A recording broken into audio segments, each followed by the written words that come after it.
Hello dear students, I Rahul Mishra and today we will discuss the second theory for the explanation of bonding in coordination compound, and this theory is valence bond theory. Its short name is VBT. So listen, what is valence bond theory? So listen, this theory was given by L Pauling. इस theory को L Pauling ने दिया। So listen, to explain the bonding in coordination compound, और we can say how ligand are attached with or coordinated with central metal. It is explained by valence bond theory. So listen, before discussing valence bond theory, first we will discuss the limitations of Werner's theory.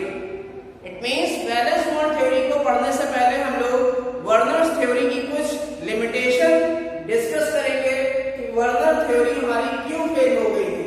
So listen, according Werner theory could not explain the geometry of complex is given by secondary valency, which is coordination number. It means Werner theory ये नहीं decide कर पाई या इस चीज का explanation नहीं दे पाई कि जो कॉम्प्लेक्स की ज्योमेट्री होती है वो किस पर डिपेंड करती है। वो डिपेंड करती है सेकेंडरी वैलेंसी या कोऑर्डिनेशन नंबर पर। तो क्यों हमारी क्या रीजन होता है, क्यों हमारे कॉम्प्लेक्स की ज्योमेट्री कोऑर्डिनेशन नंबर पर या सेकेंडरी वैलेंसी पर डिपेंड करती है? This point could not explain in Werner's theory. So listen, second limitation of Werner's theory is why only some metal form complex. It means केवल कुछ ही metal complex को बना सकते हैं वर्नर थ्योरी के हिसाब से। ऐसा क्यों? Third limitation of Werner theory is Werner could not explain the magnetic and optical properties of complexes. It means Werner किसी कॉम्प्लेक्स के मैग्नेटिक या ऑप्टिकल प्रॉपर्टीज को एक्सप्लेन नहीं कर सकते। To remove this limitations of Werner's theory, a new theory is introduced, that is valence bond theory. It means Werner theory की limitation को खत्म करने के लिए नई थ्योरी आई, वैलेंस बॉन्ड थ्योरी, जिसे दिया पॉलिंग ने। So listen, we should study the hybridization. It means सबसे पहले हमें क्या स्टडी करना चाहिए? हाइब्रिडाइजेशन को, because valence bond theory is completely based on hybridization. क्योंकि जो वैलेंस बॉन्ड थ्योरी थी वो किस पर बेस्ड थी? हाइब्रिडाइजेशन पर। So today I will take one example of hybridization of any complex, and then I will explain the some postulates or points of VBT. So listen, first we will discuss the hybridization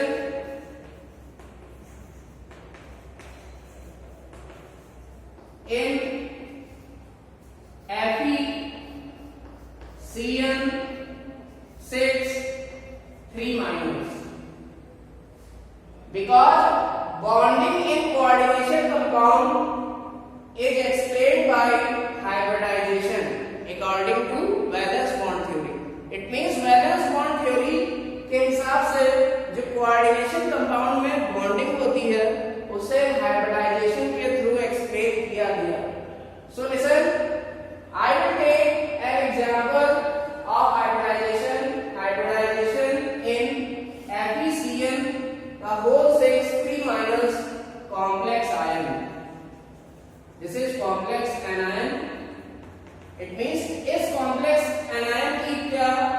geometry होगी, क्या shape होगा, कैसे bonding होगी ligand और central metal के बीच में, इसे हम हाइब्रिडाइजेशन के थ्रू एक्सप्लेन करेंगे और फिर हम लोग डिस्कस करेंगे पीपीटी के कुछ points. So listen, so first we will write the ground state electronic configuration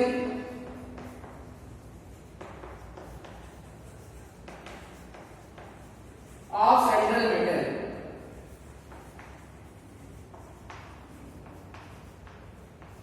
Central metal, which is Fe.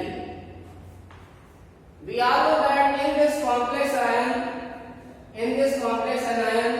Fe is central metal. Fe क्या है हमारा central metal है, और Cn क्या है, Cn माइनस क्या है, लिगैंड है।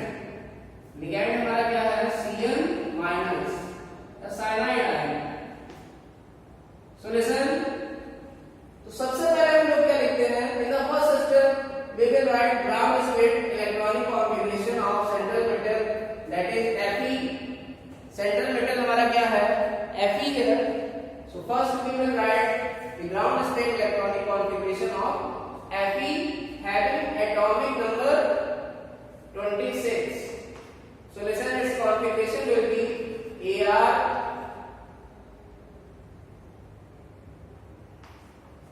four s 2, 3d6, 18 to 20 and 6, 26.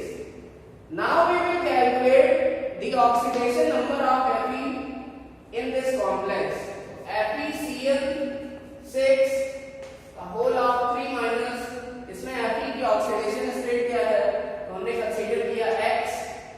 Fe की ऑक्सीडेशन स्टेट है प्लस Cl पर चार्ज होता है -1, Cl minus charge, so -1 charge हो गया Cl पर multiplied by 6 equal to total charge on this complex that is -3। सो X - 6 equal to -3, X equal to 6 - 3, X equal to क्या आ जाएगा, +3। It means we can say in this complex Fe is present in Fe plus 3 state। इस complex में हमारा Fe किस state में present है, Fe plus 3 स्टेट में। तो हम लोग क्या करते हैं, now we will write the ground state electronic configuration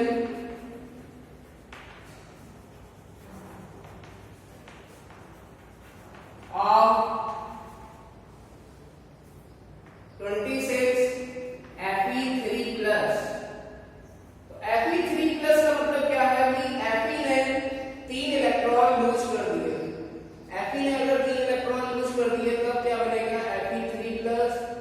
so listen, तो 3 इलेक्ट्रॉन में से 2 इलेक्ट्रॉन हमारे 4s से निकलेंगे और 1 इलेक्ट्रॉन हमारा कहां से रिमूव होगा, 3d से। So it will become 18 Ar 3d 5 4s2।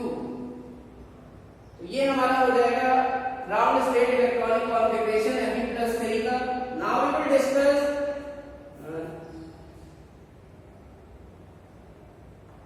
Electronic configuration. अब हमने क्या किया, Fe+3 का इलेक्ट्रॉनिक कॉन्फ़िगरेशन लिख दिया, ये हमारा क्या था, सेंट्रल मेटल था। अब क्या होगा, अब हमारा अप्रोच करेगा लिगैंड। कौन अप्रोच करेगा सेंट्रल मेटल की तरफ, लिगैंड। 6 Cn माइनस जो है सेंट्रल मेटल की तरफ अप्रोच करेंगे। तो जैसे ही अप्रोच करेंगे तो होगा क्या, listen, we all know that 3d subshell contain 5d orbitals and 4s subshell contain 1 4s orbital.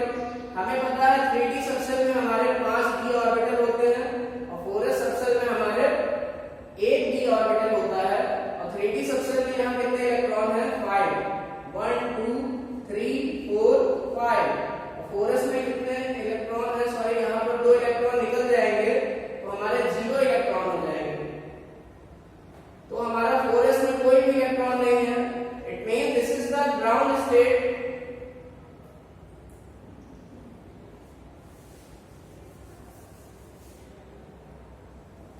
So the ground state electronic configuration of Fe plus 3 will be 18 Ar means argon जिसमें 18 electron है, 3d एक electron 3d से निकलेगा, 3d5, 4s से 2 electron निकलेंगे, it means 4s 0. So listen, we all know that 3d subshell contain 5d orbital. हमें पता है जो 3d सबसेल होती है उसमें कितने ऑर्बिटल होते हैं, 5d ऑर्बिटल होते हैं, और 4s सबसेल में कितने s ऑर्बिटल होते हैं, 1s ऑर्बिटल होता है. How many electrons are there? Total 5 electrons present in 3d and no any electron present in 4s. Now we will write the excited state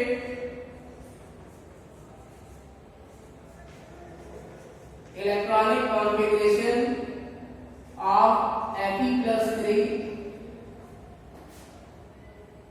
bracket में लिखेंगे हम लोग in the presence of ligand, or we can write excited state electronic configuration of Fe plus 3 in the presence of ligand.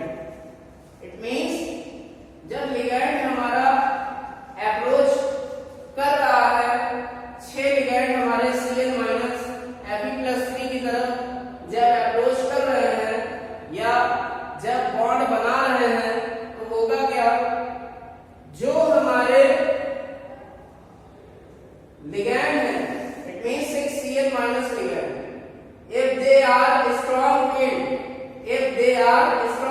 ligand, अगर ये हमारे strong field ligand है, then listen, there will be pairing. तब हमारे d orbitals में electron की क्या हो जाएगी, पेयरिंग हो जाएगी. It means if ligand is strong field ligand, then pairing will occur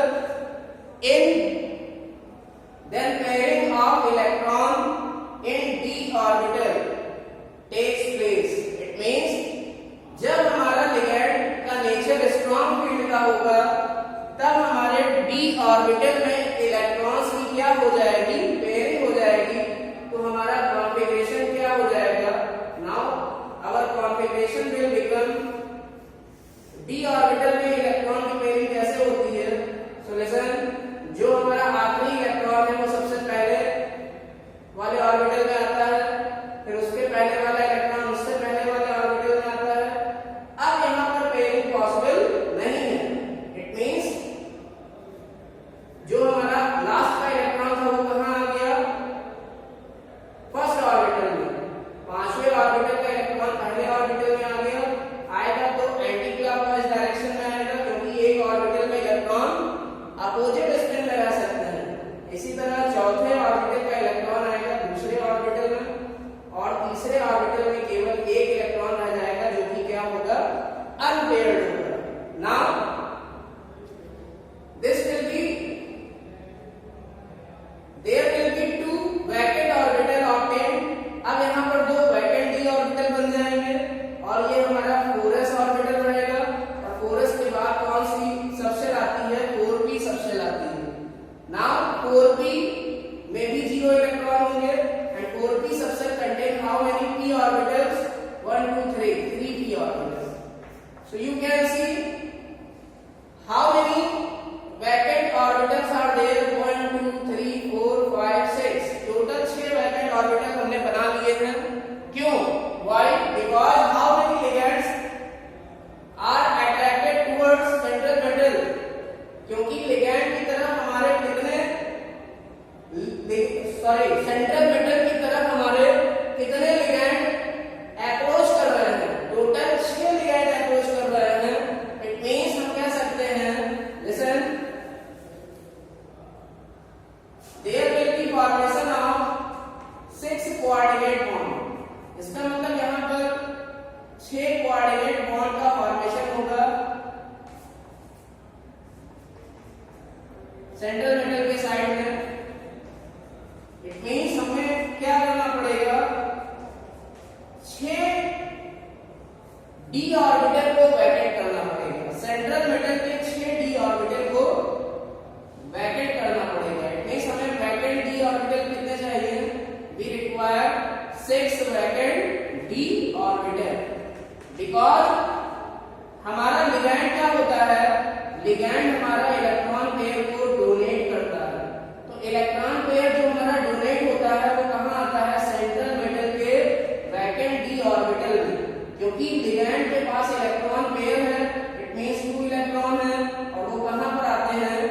central metal के वैकेंट डी ऑर्बिटल में, और एक ऑर्बिटल में मैक्सिमम कितने इलेक्ट्रॉन आ सकते हैं?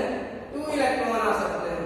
सो लिसन, इट मींस अगर हमारा लिगैंड मोनोडेंटेट है, फॉर एग्जांपल Cl- तो वो एक कोऑर्डिनेट बॉन्ड बनाएगा सेंट्रल मेटल के साथ, तो 6 Cl- होंगे, तो टोटल कितने कोऑर्डिनेट बॉन्ड बनेंगे? 6 कोऑर्डिनेट बॉन्ड बनेंगे सेंट्रल मेटल के साथ। इट मींस कोऑर्डिनेशन नंबर क्या होगी? 6 हो जाएगी। कोऑर्डिनेशन नंबर हमारी 6 हो जाएगी, और कोऑर्डिनेशन नंबर अगर 6 होगी, इट मींस हमें उतने ही डी ऑर्बिटल को वैकेंट करना पड़ेगा, उतने ही सेंट्रल मेटल के डी ऑर्बिटल को हमें क्या करना पड़ेगा? वैकेंट करना पड़ेगा या खाली करना पड़ेगा। तो हमने क्या कर लिया? 2 ऑर्बिटल 3d के, एक ऑर्बिटल 4s का और 3 ऑर्बिटल 4p के, 6 ऑर्बिटल क्या कर लिए हमने? वैकेंट कर लिए। All these are vacant d orbitals of central metal. अब हमारी फाइनल स्टेट क्या आएगी? Now final state is the state of hybridization. अब जो हमारी फाइनल स्टेट आने वाली है वो कौन सी स्टेट होगी? State of hybridization. इसको कहते हैं hybridized state. Now we will write hybridized state electronic configuration. E dot C means electronic configuration of Fe+3 in the presence of ligand.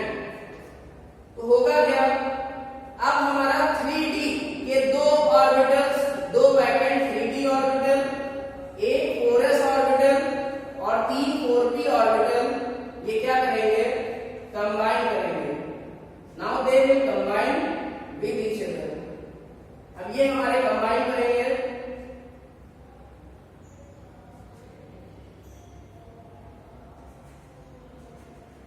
Combine करने के बाद होगा क्या? Now listen,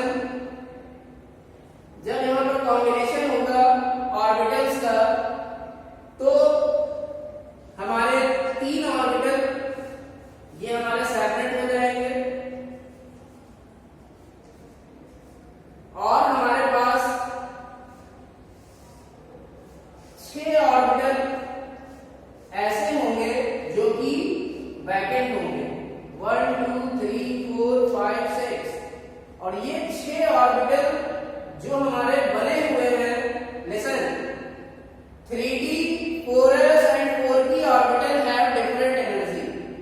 it means 3d 4s और 4p orbital की energy क्या है? Different है। And listen, when orbitals having different energy are combined with each other and they will form equal number of new orbitals. It means 6 combined हुए, 6 बने, then they will form equal number of new orbitals having same energy. Then this process is called as hybridization. It means जब different energy के 2 या 2 से ज्यादा orbital आपस में combine करके सेम एनर्जी के उतने ही नए ऑर्बिटल बनाते हैं, तब इस प्रोसेस को कहते हैं hybridization. So listen, now there will be 6 vacant d orbital and in each vacant d orbital 1 Cl- ligand donate dl electron pair. It means her Cl- ligand जो होगा वो हमारा हर वैकेंट डी ऑर्बिटल में अपना electron pair donate करके 6 coordinate bond क्या करेगा? बनाएगा।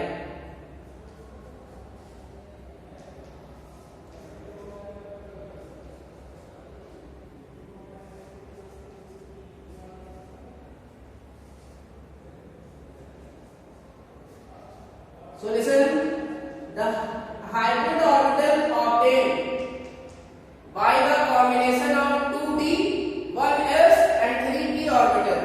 So these hybrid orbital are called as d2sp3 hybrid orbital. इसलिए ये जो hybrid orbitals हैं, इन सभी hybrid orbital को क्या कहते हैं?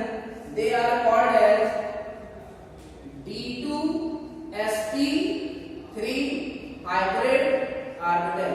It means total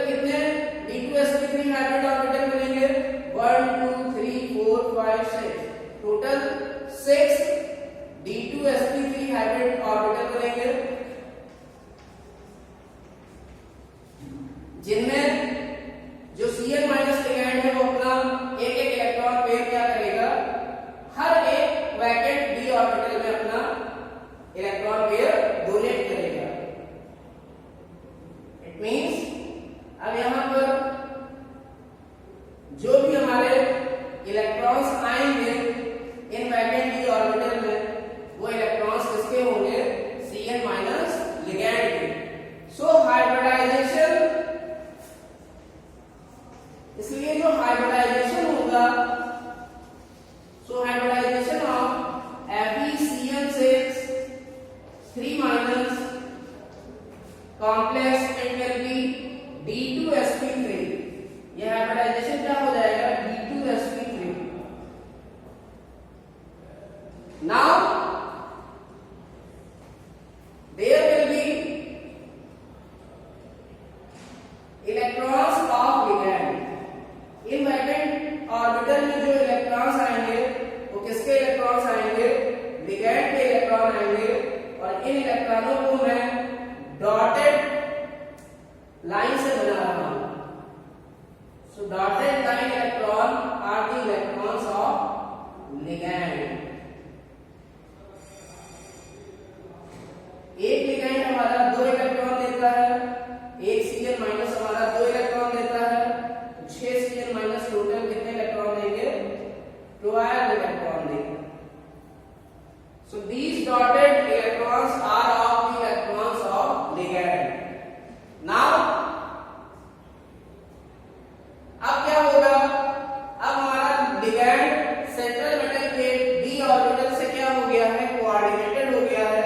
now what will be the shape और ज्योमेट्री, सो द शेप और geometry of this complex ion is octahedral. इस कॉम्प्लेक्स का शेप या ज्योमेट्री क्या होती है, ऑक्टाहेड्रल।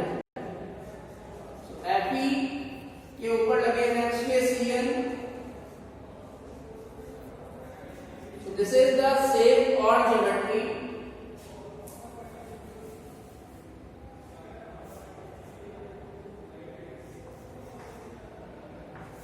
और इसके ऊपर चार्ज है हमारा 3 minus.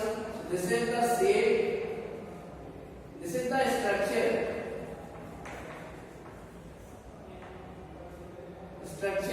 And what is shape और geometry,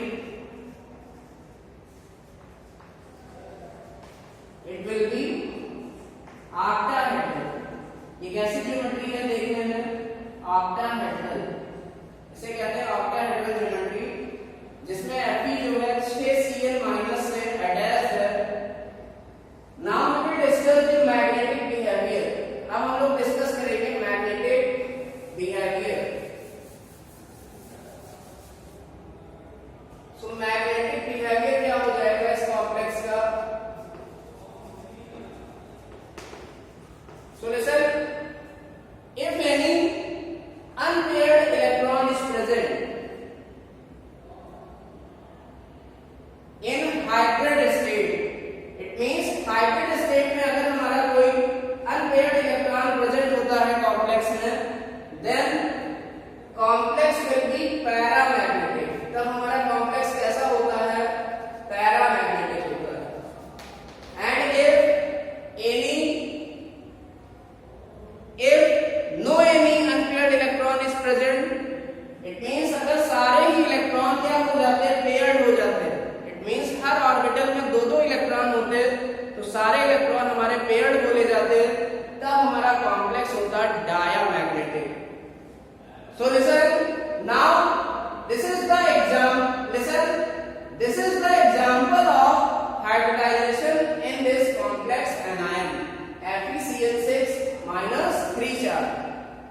Now we will discuss, अब हम लोग क्या डिस्कस करेंगे, now we will discuss the main points of valence bond theory। अब हम लोग valence bond theory के main point डिस्कस करेंगे। So listen,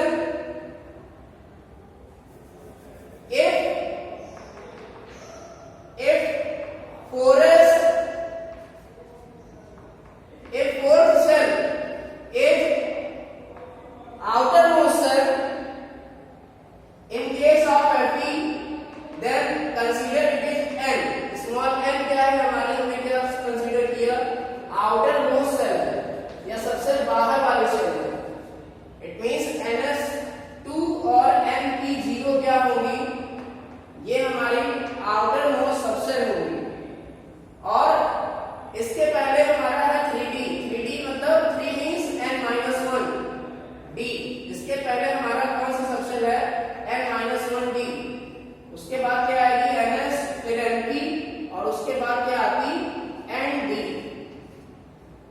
So listen, according to valence bond theory, first point of valence bond theory is central metal provide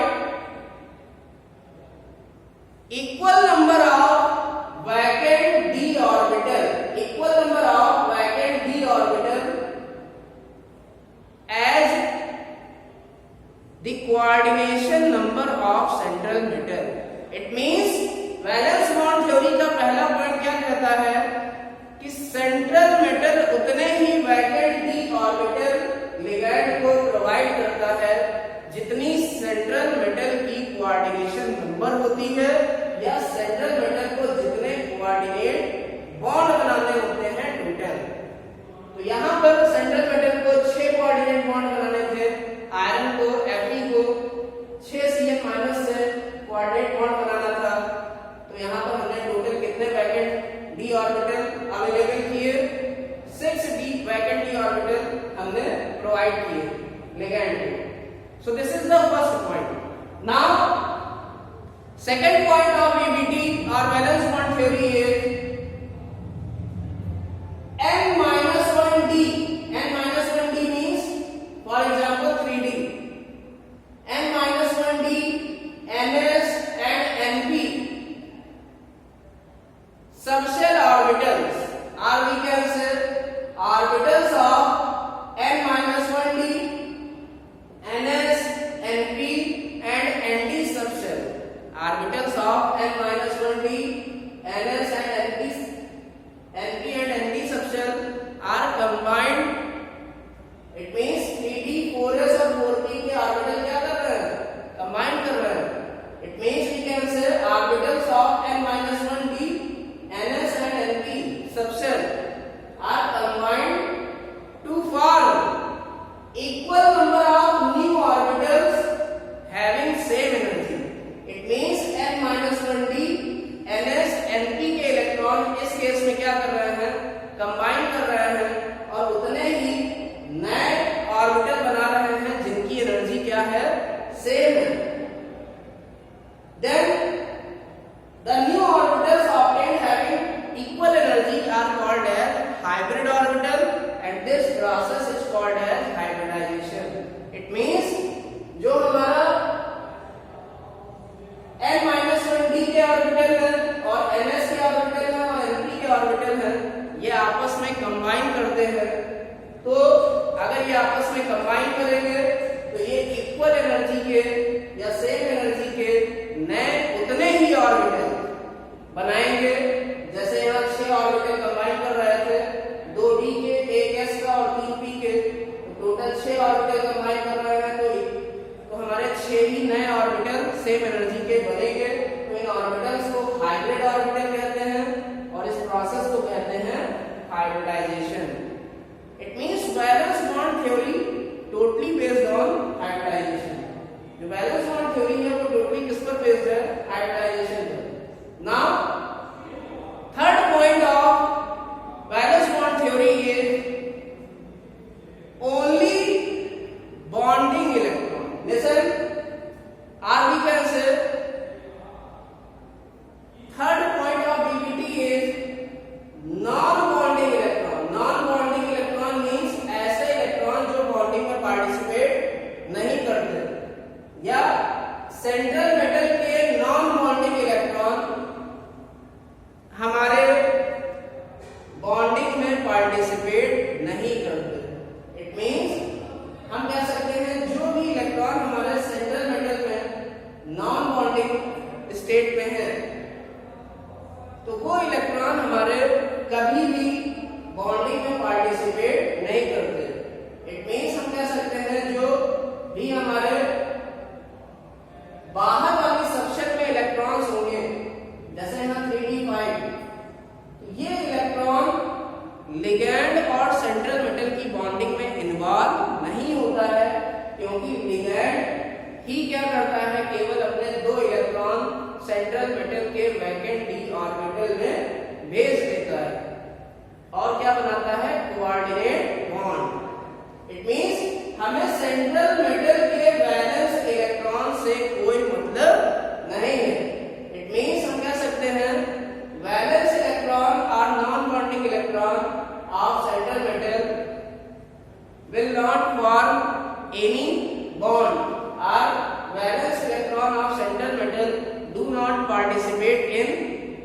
in the bonding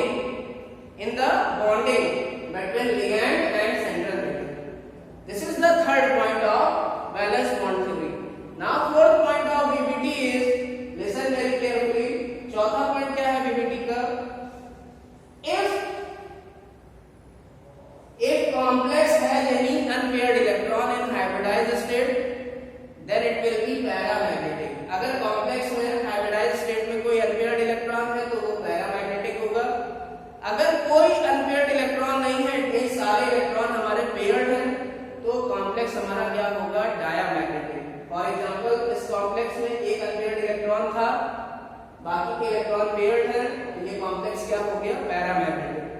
now if hybridization is D2sp3, this is the next point of BBT. Point number 5, if hybridization of D2sp3, अगर हमारा hybridisation क्या निकल के आता है? D2sp3, then listen, then iron or central metal used its inner d orbital. जो हमारा central metal है उसने D2sp3 में इनर d ऑर्बिटल यूज किया है. क्यों? क्योंकि आउटर d ऑर्बिटल होगा 4d. क्या होगा? 4d. यहाँ 4d ऑर्बिटल यूज नहीं हुए हैं. इट मींस कौन से ऑर्बिटल यूज हुए हैं? केवल इनर d वाले. इट मींस हमारे ऑर्बिटल कौन से यूज हुए? 3d. d2 मतलब दो ऑर्बिटल, और वो भी कौन से यूज हुए? अंदर के d ऑर्बिटल यूज हुए. तो अगर D2sp3 हाइब्रिडाइजेशन होता है, देन कॉम्प्लेक्स इज कॉल्ड है इनर d कॉम्प्लेक्स. तब हमारा कॉम्प्लेक्स बोला जाता है इनर d कॉम्प्लेक्स, और उसमें हाइब्रिडाइजेशन क्या आता है? D2sp3. और इनर d कॉम्प्लेक्स हमेशा होते हैं लो स्पिन कॉम्प्लेक्स. कैसे कॉम्प्लेक्स होते हैं? लो स्पिन कॉम्प्लेक्स होते हैं, क्योंकि यहां पर क्या हो जाती है? पेयरिंग हो जाती है. अगर पेयरिंग हो जाएगी इलेक्ट्रॉन्स की, तो हमारा जो कॉम्प्लेक्स होगा उसमें अनपेयर्ड इलेक्ट्रॉन बहुत कम नंबर में हमें मिलेंगे. इट मींस जितने अनपेयर्ड इलेक्ट्रॉन कम मिलेंगे उतनी कम स्पिन होगी. अगर अनपेयर्ड इलेक्ट्रॉन फॉर एग्जांपल यहाँ एक मिल रहा है, तो एक इलेक्ट्रॉन के कारण क्या होगी? स्पिन इलेक्ट्रॉन की कम होगी. और जितने अनपेयर्ड इलेक्ट्रॉन ज्यादा होंगे, स्पिन उतनी ही ज्यादा होगी. तो अनपेयर्ड इलेक्ट्रॉन जब कम होते हैं तो कॉम्प्लेक्स बोला जाता है लो स्पिन कॉम्प्लेक्स. क्या बोला जाता है? Low spin complex. Inner d complex are low spin complex. और जो हमारा अगर आउटर डी यूज कर रहा है, अगर हमारा सेंट्रल मेटल हाइब्रिडाइजेशन में आउटर डी यूज करता है, तो हाइब्रिडाइजेशन होता है sp3d2. और यहाँ पर इनर डी ना यूज होके क्या यूज होता है? Outer D. इसलिए इस कॉम्प्लेक्स को क्या बोलेंगे? ऐसा कॉम्प्लेक्स जिसमें आउटर डी ऑर्बिटल यूज हो उसे बोलेंगे outer d complex. And listen, outer d complex are always high spin complex. Outer d complex हमेशा कैसे कॉम्प्लेक्स होते हैं? They are high spin complex. ये हमेशा हाई स्पिन कॉम्प्लेक्स होते हैं. Now listen, now next point of valence bond theory is, valence bond theory का अगला पॉइंट क्या है? If ligand is strong field. कुछ ऐसे लिगैंड जो कि स्ट्रॉन्ग फील्ड होते हैं. Strong field ligand like Cl- CO. It means ऐसे लिगैंड जैसे Cl- CO, ये सभी लिगैंड क्या है? Strong field ligand. ऐसे लिगैंड जिनमें जनरली नाइट्रोजन ऑक्सीजन क्या होता है? डोनर आइटम होता है. तो ऐसे लिगैंड हमारे बोले जाते हैं स्ट्रॉन्ग फील्ड लिगैंड. और स्ट्रॉन्ग फील्ड लिगैंड के केस में होता क्या है? जो हमारी हाइब्रिडाइज्ड स्टेट होती है, सॉरी जो हमारी एक्साइटेड स्टेट होती है, या जब सेंट्रल मेटल आयन पर लिगैंड क्या करता है? सेंट्रल मेटल आयन की तरफ लिगैंड हमारा अप्रोच करता है, तो इस केस में क्या होता है? जो हमारे सेंट्रल मेटल के d ऑर्बिटल्स के इलेक्ट्रॉन होते हैं वो पेयरिंग करते हैं या पेयर्ड अप हो जाते हैं। इट मींस आखिरी के d ऑर्बिटल से इलेक्ट्रॉन कहां चला आएगा, पहले के d ऑर्बिटल में, और इसको क्या बना देगा, अनपेयर्ड से paired. So this is called as pairing of orbitals, sorry pairing of electrons of d orbital. So listen, the next point of BBT is pairing of electron. Pairing of electron of d orbital occurs when ligand is strong field. It means अगर ligand हमारा strong field nature का है तो हमेशा क्या होती है, electron की पेयरिंग हो जाती है सेंट्रल मेटल के d orbitals में। So these are the important points of valence bond theory. Another point is geometry of complex may be octahedral, may be square planar, may be tetrahedral. It means जो complex है उनकी geometry क्या होती है, octahedral हो सकती है, square planar हो सकती है, tetrahedral हो सकती है, ट्रायंगुलर, बाइपिरामिडल हो सकती है। ये सब पॉसिबल ज्योमेट्रीज हैं according to BBT।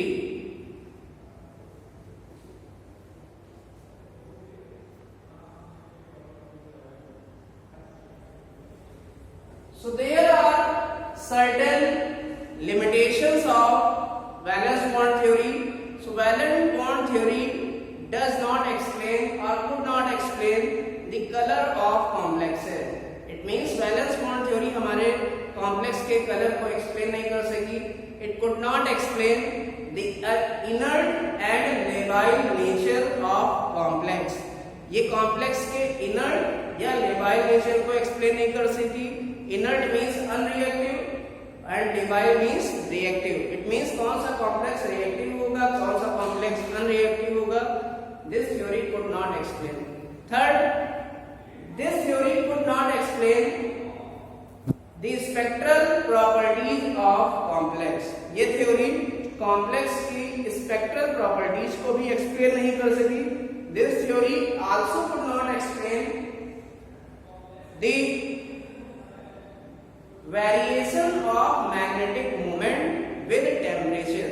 It means ये theory ये भी नहीं explain कर सकी कि जो magnetic moment होता है इलेक्ट्रॉन के, अनपेयर्ड इलेक्ट्रॉन के मूवमेंट के कारण जो नेट मैग्नेटिक मोमेंट आता है वो टेम्परेचर के साथ क्यों वैरी करता है। And sir the last limitation of BBT is this theory could not explain ligand, how ligand is strong field and how ligand is weak field. It means ligand हमारा strong field कब होगा, कैसे होगा, ligand हमारा weak field कैसे होगा, BBT could not explain.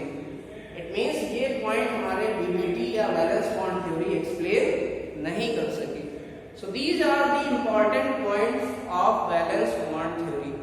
यही क्या थे वैलेंस बॉन्ड थ्योरी के इंपॉर्टेंट पॉइंट और कुछ लिमिटेशंस थी। और इसके बाद हमारी जो थ्योरी आई वो आई बॉन्डिंग को एक्सप्लेन करने के लिए या कोऑर्डिनेशन कंपाउंड में बॉन्डिंग को एक्सप्लेन करने के लिए जो नेक्स्ट थ्योरी आई वो आई क्रिस्टल फील्ड थ्योरी, जिसे CFT भी कहते हैं।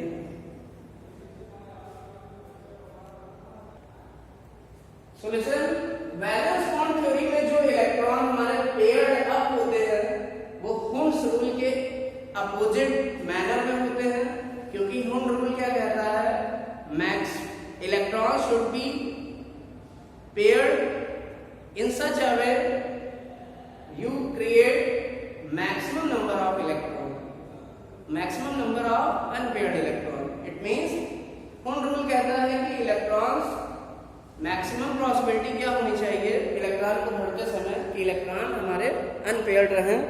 और यहाँ पर क्या होता है, इलेक्ट्रॉनों की पेयरिंग होती है, इसलिए जो हमारे कॉम्प्लेक्स हैं